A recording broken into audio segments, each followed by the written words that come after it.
Shalom Bapak Ibu yang dikasihi Tuhan. Dalam kesempatan ini saya ingin mengucapkan selamat merayakan Paskah bagi kita semua. Renungan pagi hari terambil dari Injil Matius pasal yang ke-26 ayat 69 sampai dengan ayat yang ke-75. Bagian ini berbicara tentang penyangkalan Petrus. Petrus menyangkal Yesus. Bapak Ibu yang dikasihi Tuhan, tentu kita bertanya, mengapa Petrus dia berani menyangkal Yesus? Bukankah selama kurang lebih 3,5 tahun Petrus hidup bersama-sama dengan Yesus? Dia melihat siapa Yesus. Dia melihat bagaimana Yesus yang begitu luar biasa. Dia melihat dengan mata kepala dia bagaimana kuasa yang ada di dalam Yesus.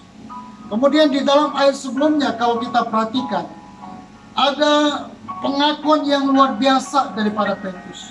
Dia mengatakan kalaupun dia harus mati, maka dia siap mati untuk Tuhan.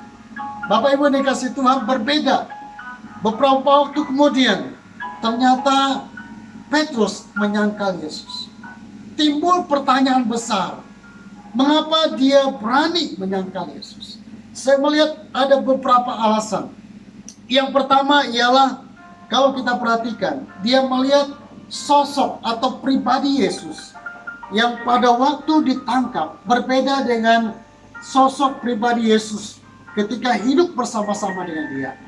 Yesus kali ini dia melihat Yesus yang lemah, Yesus yang tidak berdaya, Yesus yang menerima semua cacian, makian, hinaan dan sebagainya. Dan tidak satu patah pun kata perlawanan daripada Yesus. Kalau kita perhatikan apa yang Yesus lakukan, sebetulnya menggenapkan apa yang ditulis di dalam kitab Yesaya. Di mana Yesaya berkata bahwa dia keluh seperti domba di depan orang yang menggunting bulunya, yang tidak melawan.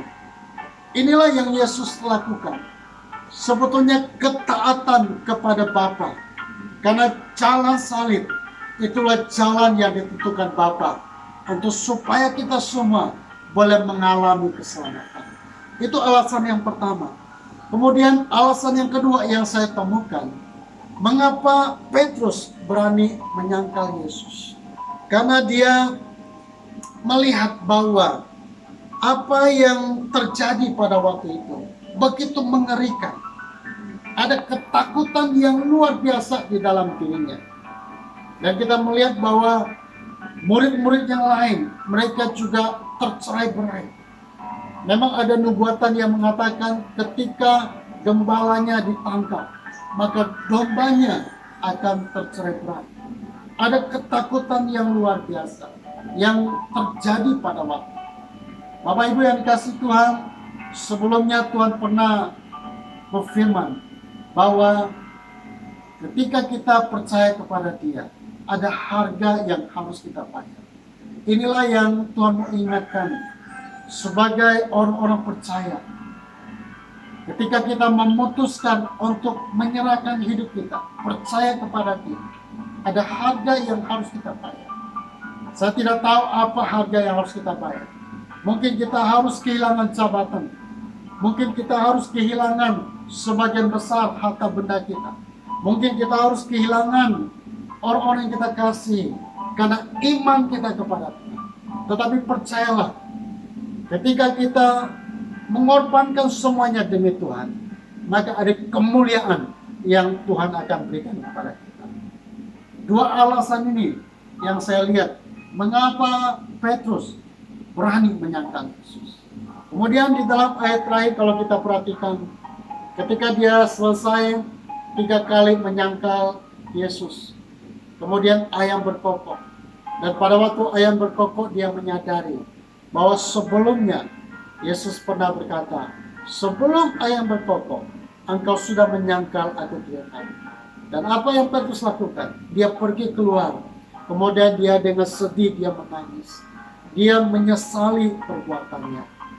Dan setelah dia tahu kesalahannya, kalau kita perhatikan, dia terus mengiringi Tuhan. Bahkan di akhir hidupnya, kalau kita baca biografi tentang Rasul Petrus ini, dia disalibkan dengan cara Tuhan. Dia tetap percaya, dia tetap iman kepada Tuhan sampai di garis akhirnya. Bapak Ibu yang dikasihi Tuhan, di dalam rangka Jumat Agung ini, pesan saya kepada kita semua, pesan firman Tuhan kepada kita semua, mari kita terus memperbarui iman kita. Kita punya iman yang semakin hari semakin kuat. Karena saat ini Tuhan sedang mencari orang-orang yang memiliki iman yang luar biasa.